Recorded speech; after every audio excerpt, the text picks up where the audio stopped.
evidence suggests sightings are nothing new.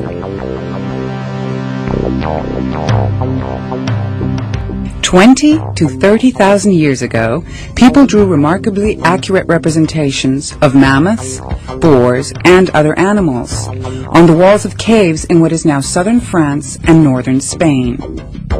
These same people also drew disc-like objects.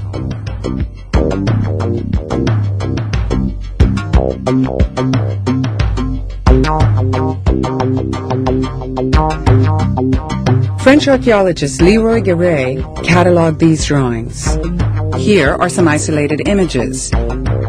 Perhaps the trailing dots represent movement. Several unexplained flying objects appear in medieval art. This 10th century fresco is in a church in the former Republic of Yugoslavia. A man is at the controls of a pointed airship with what appears to be a jet blast at the rear.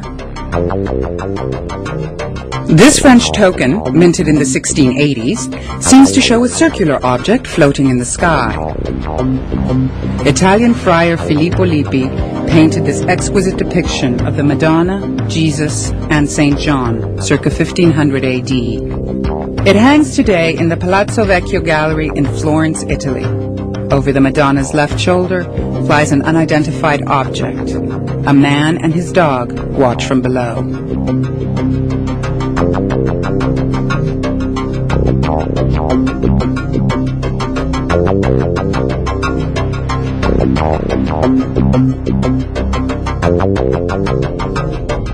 Would the discovery of extraterrestrial life have a devastating effect on organized religion? We spoke with Professor of Systematic Theology, Ted Peters, at the Center for Theology and Natural Sciences in Berkeley, California.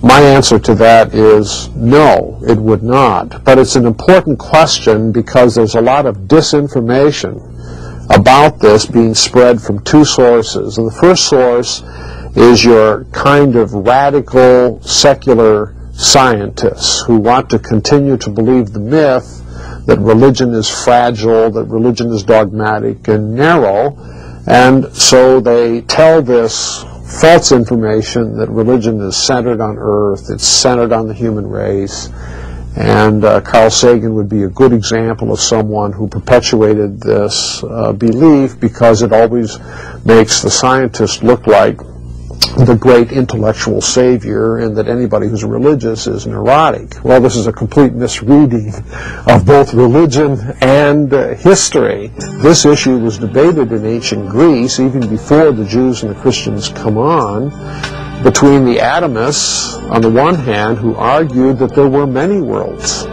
and that these worlds all had their organization, that reality was plural.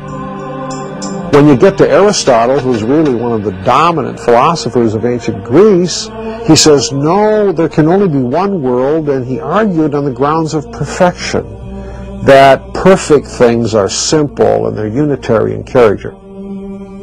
Looking at liberal Protestants, and this is the area that we work with here in Berkeley, I can think of some of the most important theologians who have addressed it, such as Paul Tillich or Wolfhart Pannenberg, or a fellow by the name of Christer Stendahl, former dean of the Divinity School at Harvard and Bishop of Stockholm. Stendahl worked again on a NASA committee having to do with extraterrestrial life and said, you know, if we discover these beings in outer space, it'll just show me how big God's creation really is. Comparative religion scholar Joey Condon is one of those who feels differently. Religion as a whole is very earth-centric. All of the religions are based themselves on the reality that we are alone. And basically the definition of philosophy and religion is humankind's search for their place in this universe.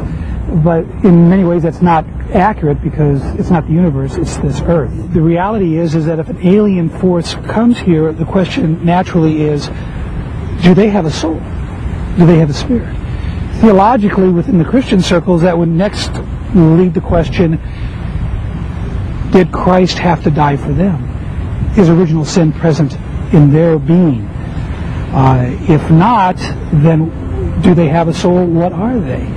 if Christ had to die for them, did Christ go and die on their planet, and another planet, and the other planet? There are multitudes of alien life forces. Or is this just a statement that, hey, there's a larger evangelistic mission field than we ever imagined, and we have to convert the masses?